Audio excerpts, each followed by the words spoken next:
What's up everyone? Welcome back to One Strange Adventure. Welcome to the next video. I got a surprise for you. Wait right here.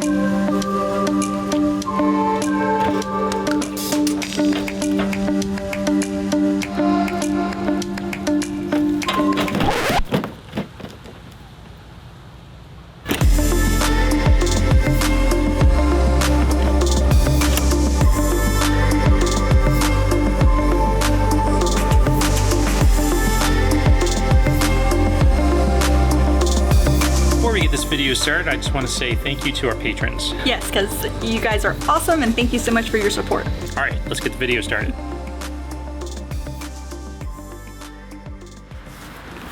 Ladies and gentlemen, I think the moment that we've been waiting for as an RVer is finally here. Starlink, I hope the contents of the box look better than the box, because Starlink, not the greatest. If you guys are like me, I'm just anxious to see what's inside this. So let's open this thing up.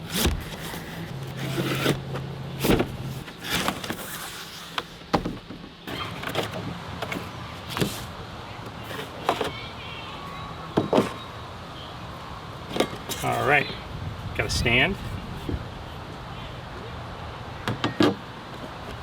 And there's Dishy.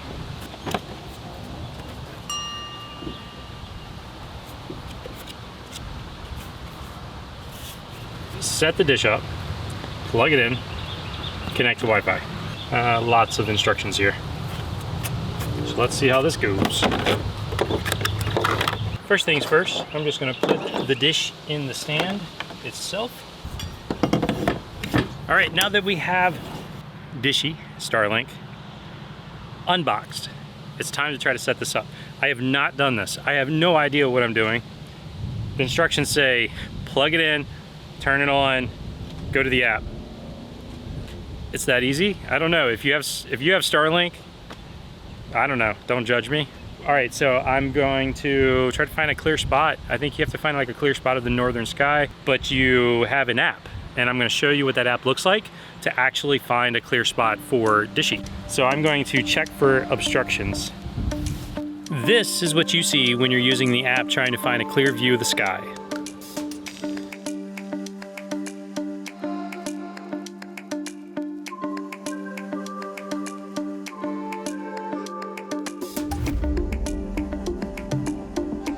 And this is what your neighbors see.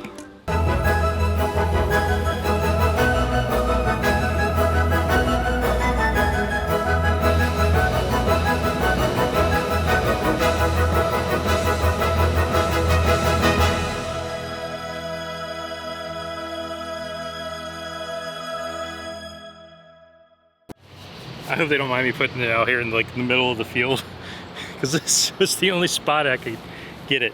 It is, all right, so Starlink, I have heard some downsides is that you have to have a clear sky. So a lot of places back east, you're under a lot of tree coverage. I don't know that it's the best for the east. If you're out west and there's just clear skies everywhere, this is probably the best option. Okay, the next thing you need to consider is how do you get the wire from your dish inside your RV? You may be able to run it up through your bays, you may be able to run it through a slide, through a window, something like that.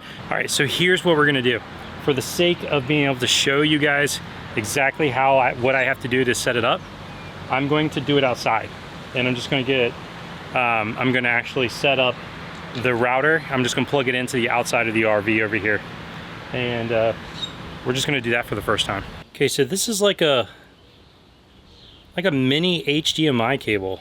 And that just plugs right into the bottom of the router. They make it very easy to actually set up Starlink. All you do is plug in the cord that runs from the dish and then plug in the actual wall plug it into the wall. That's it, there's no buttons. Okay, the router's plugged in, the dish is plugged into the router. What I'm gonna do is I'm gonna bring up the Starlink app and I'm going to start setup. Plug it in, next. Connect to Starlink Wi-Fi. All right, Wi-Fi.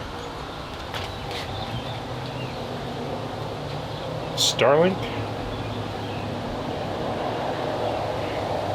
And of course, it's an unsecured network right now because I haven't set it up yet. Enter a Wi-Fi network name. One Strange Adventure _ Starlink. Enter a Wi-Fi password. Blah, blah, blah, blah, blah. Reconnect to your network using your new Wi-Fi network name and your new password. So I'm going to go back to One Strange Adventure Starlink, put in my password of blah, blah, blah, blah, blah.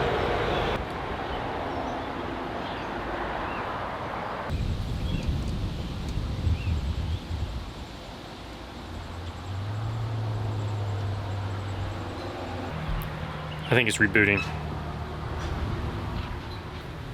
All right, so leave it to me to break the easiest setup possible. Actually, what happened, or what was happening, was that I had set up the portability before actually getting Dishy. And so when I did it, it was actually giving me an error saying that the dish was in a unrecognized location. And so what I end up having to do is do a hard reset on the router, which you do that by like plugging in and unplugging the power cord several times in a row. That will reset everything. Yes, you have to go through the setup process, but before I did that, I logged into Starlink itself, turned off the portability feature, went back to the router, did the setup, and then went back to my Starlink account and turned portability back on, and it worked. So if you run into that issue, I think that's the fix. It has worked for somebody else that actually went through the same thing. So if you run into the issue, maybe that will be helpful for you as well. All right, now that we got it set up, time for the first speed test.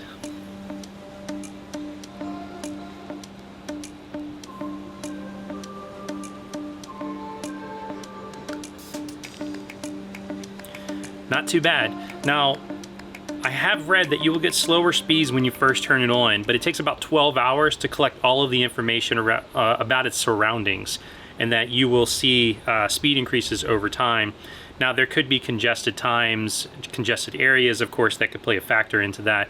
But overall, I think it's a pretty good option. Now, the last thing I'll say is that we're going to use this for a couple of months, and then we're going to do another video on it or include it in another video to talk about a review, because we're traveling all over this country and we want to see how well it really works for a working professional, since both of us have full-time jobs, the kids are going to school. How well does it actually work, and can you rely on this as a full-time internet source? So we're going to answer some of those questions in a future video, but until then, I hope you enjoyed this video. All right, well, I think that about does it for today's video. This has been an unboxing and setup of Starlink. I ran into some issues.